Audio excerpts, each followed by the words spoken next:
Hi everybody, it's Thomas here from Thomas Fitzgerald Photography. Welcome back to the channel, and today I have a super quick Lightroom tip for you.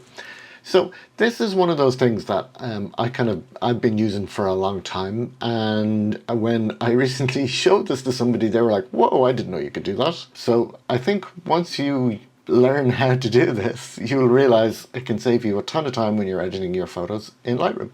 So without rambling on too much, let me jump in and show you what I'm talking about.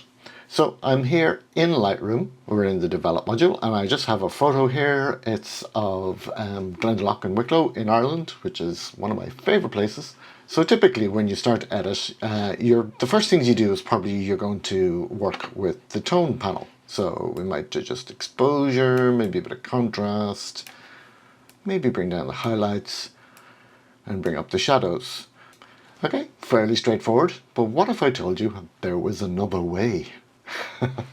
So let me just reset that.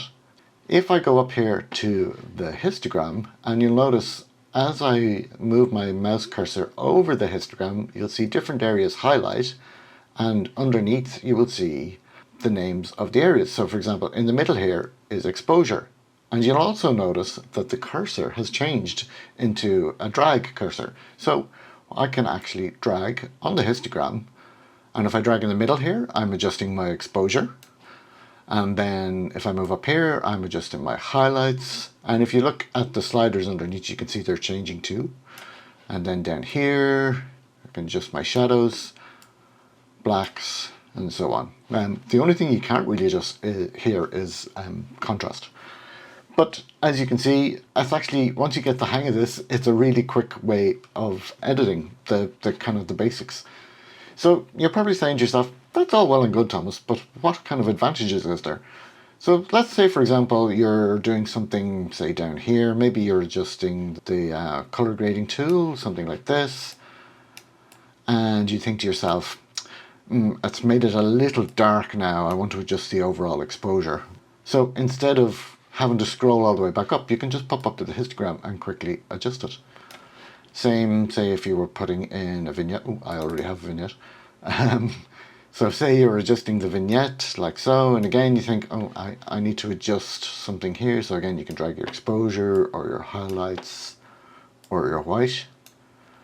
And this just saves you having to scroll up and down the whole time as you're editing, and it can save you a ton of time when you're editing your photos. But wait, there's more. If you're using a mask on your image, so let's just go over here and say I have, let me see, a gradient. I want to darken the sky a bit, like so.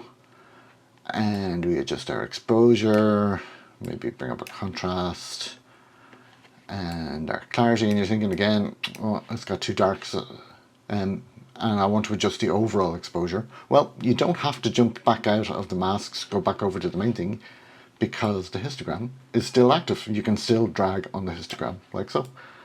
So this always stays active, no matter what mode you're in, so long as you're in the develop module. Obviously, if you're in the library or print or something else, it's gone. And the other disadvantage of this is this only works in Lightroom Classic. It doesn't work in Lightroom Desktop or any of the mobile versions. Unfortunately, it's a Classic only thing, which is a bit of a shame, but still. So there you have it, a super quick tip for Lightroom Classic. I think once you get the hang of this, it will save you a ton of time working. I use this all the time. It's my main way of editing. I almost never actually touch the sliders. I always just drag on the histogram. So I hope you found this helpful. If you want more super quick tips like this, don't forget to subscribe to the channel and check out my blog as well. Links will be in the description below. And yeah, leave us a comment and tell us what you think. Okay, see you next time. Bye.